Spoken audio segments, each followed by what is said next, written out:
This is chapter 1 of the Growth Tank. The Growth Tank. The Growth Tank.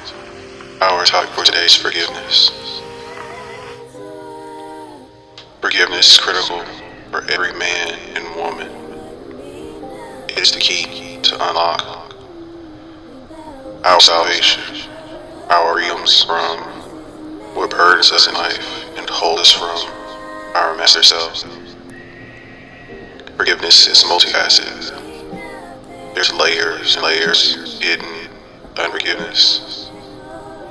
When we forgive, our Creator forgives us, allows us to live freely without burden, allows us to see the world in a light that we couldn't see as our heart was changed with forgiveness. The first efforts of forgiveness should be an earthly mother for any transgression. Their perspective, they may have done best. Even if their best is nothing at all. Patience is not dedicated to overarching spirituality, guidance, or religion.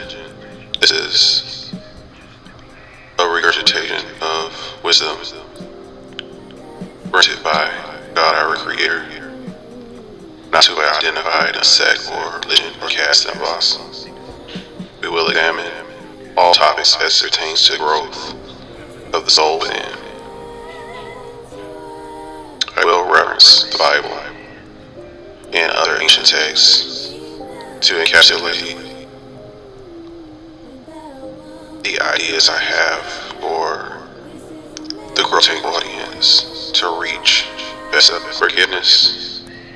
First, forgive mother, earthly mother, sometimes turning you away from father, sometimes birthing you into a world outside the covenant of marriage. It produces a wicked environment where the male or female has to grow up without the guidance of the Son of God. And without that love and guidance, the child stands to be directed away from their father's path. And they dwell with a different father, a darker father. So you have to forgive mother, to forgive your father for not saying no to your mother, and not always doing things the right way. A man should provide and make a woman a wife or childbearing to raise that child.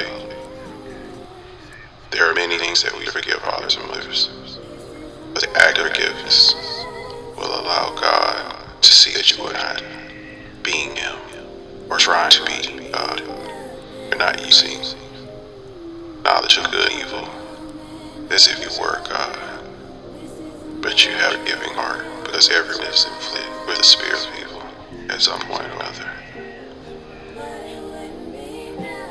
I love biblical texts, and there's many examples in the Bible of acts of forgiveness or direction to give. For example, Matthew 6:14-15. For if you forgive other people when they sin against you, your heavenly Father will also forgive you. But if you refuse to forgive others, Father will not forgive sins. Another, Ephesians 4 and 32. Be kind to one another, tender-hearted, forgiving one another, as God, Christ, forgave you. Matthew 18:21-22. Then Peter came to Jesus and asked, Lord, how many times shall I forgive my brothers who sin against me? He replied, up to 7 times. He asked him, correct. Jesus answered, I tell you, not 7 times, but 77 times. Say this to say,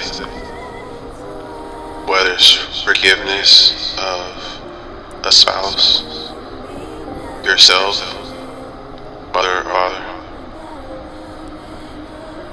friend, your co-worker who's betrayed you. The spirit of unforgiveness is only one mission, and it is to rot the present. So you must go and forgive and create a clean heart so God can move through you. You must forgive. You must love. You must allow God to love you. not capable of love. God is love. He emits love through us. We can only be the observers of love, just as we can be the observer made within us. Forgiveness is forever. It's a decision, a conscious choice to play the role of God, the Creator. But to say, I am the same as my elder. I have offended the same Father. I am my mother. We all are one. As we forgive, we get closer to the oneness with God. And God will show us all the beauty of this reality. Brings us from the shackles of unforgiveness.